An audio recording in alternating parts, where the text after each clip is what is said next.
Hey gang, today's video is a little bit different. I'm introducing to you Making Vegan Meat, the Plant-Based Food Science Cookbook. It's my new cookbook that's coming soon, July 20th. I took over the last year and worked and tuned and tweaked on a bunch of recipes to give you ideas to experiment and craft and create your own vegan meats. Now, I've laid out the basis for a lot of my favorite recipes for plant-based meats and how I make them. I even give you some thought processes on how I come up with some of the ideas and how I come up with even some of the ingredients, the textures, the binders, the fats, everything that you need to make a good plant-based meat. Now, in the recipes, there's a lot of ways to tune and tweak them so that way you get the plant-based meat that you want. I'm really excited about this because my videos are all about me experimenting and finding and enjoying new things with plant-based meats, and I hope that the book brings you the same joy.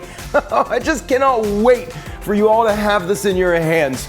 Search for vegan meat on Amazon. You can pre-order now, literally pre-order today, the official announcement of Making Vegan Meat, the Plant-Based Food Science Cookbook. I can't wait for you to have this one. I just can't wait. Thank you.